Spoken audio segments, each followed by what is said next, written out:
Israel's Prime Minister just moments ago offered the most positive report yet on the nearly 3-week-old war against Iran.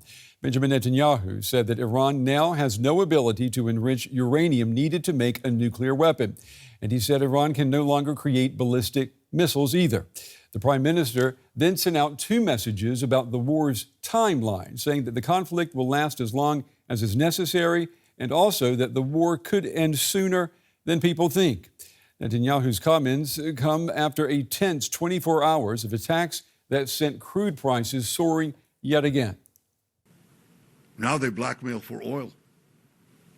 Just imagine what they would do, what they're capable of doing, if these lunatics had nuclear weapons and the means to deliver them to every American city and every European city and everywhere around the globe. This is a danger for the entire world. It's certainly a danger for Israel. It's certainly a danger for America. We see eye to eye on that. All right, I want to go now to our correspondent, Tania Krämer in Jerusalem. She's on this story for us. Tania, talk to us. What else did Netanyahu say? And was this speech that we just heard, was it a scheduled speech tonight?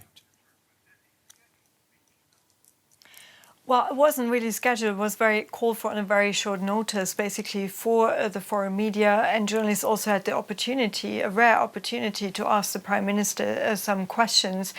Now, what stood out tonight, and after much speculation in the past 24 hours, as you said, he said that Israel acted alone in striking this Iranian gas field, but he also used that speech in the same time in praising this very close cooperation between the US and Iran, also praising the support and the cooperation with US President Donald Trump as well.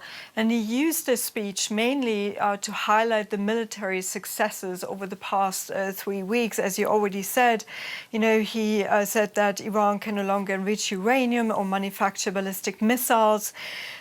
He also talked about Iran's missile and drone arsenals being massively degraded, and that they will be destroyed soon, but also that this could go on as long as needed. But what was interesting as well, when he was asked about, one of the goals of the war, the regime change, he came back and saying that this is up to the Iranian people, basically saying that they're just creating the conditions for the Iranians to overthrow this regime.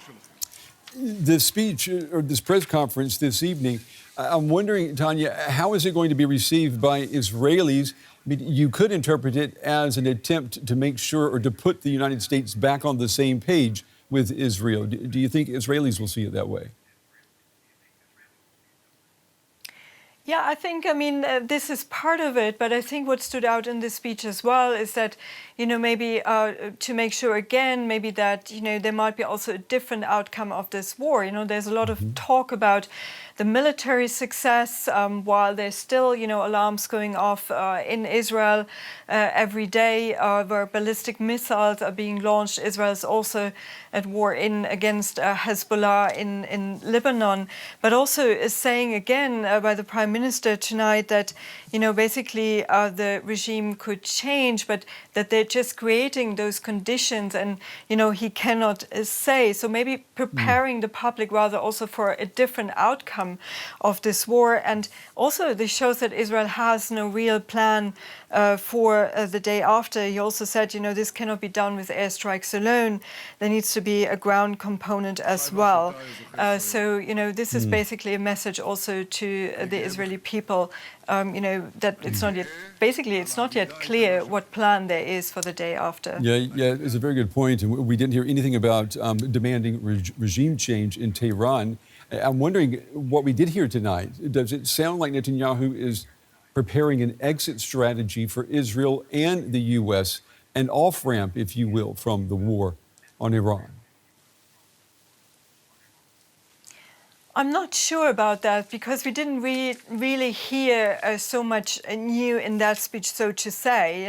He basically said this, it could go on as long as it takes, and this is what we always hear from the Prime Minister, preparing the public, that this could take much longer. And again, Israel is not just at war in Iran, but there's also the war against Hezbollah.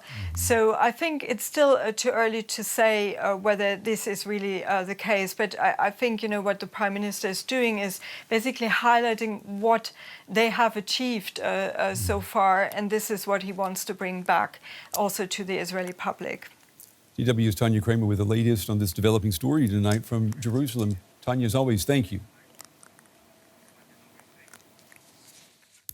And our coverage continues now with Ines Pohl, our Washington bureau chief. Ines, let me throw this then to you. Netanyahu's words this evening, they could be understood as an effort by the Prime Minister to offer Donald Trump a way to get out of this war, an off-ramp. What do you think?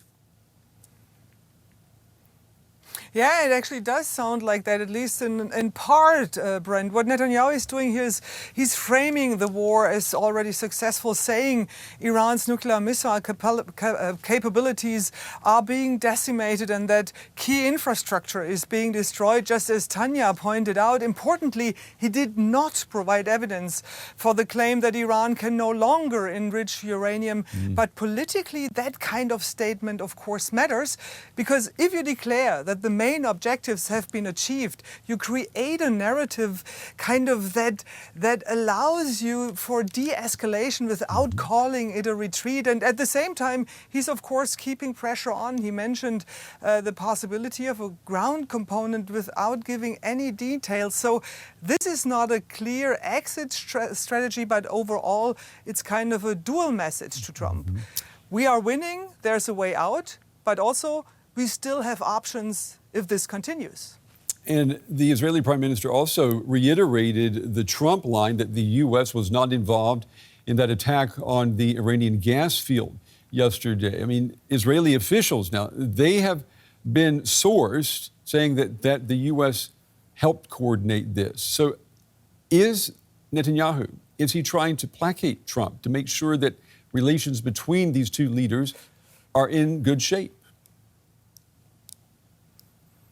That's a very good question, Brent. I was just reading up on what was said over the last 24 hours in that regard, and it is really confusing. It looks like a careful political alignment and possibly an attempt to protect Trump also domestically, because there is a clear contradiction in the messaging. We have reporting that the strike on Iran's South Pars gas field was coordinated with the United States in advance, according to Israeli officials. But then Trump first said the U.S. knew nothing about it. Later, he suggested it was in fact coordinated, and now Netanyahu is reinforcing the idea that the U.S. was involved. So that suggests that both sides are trying to maintain a very delicate line, staying closely aligned militarily while avoiding the impression that this is a full U.S.-led war. And Brent, that matters politically for Donald Trump here in the United States, because he is facing increasing pressure from within his own base that Netanyahu may have pulled him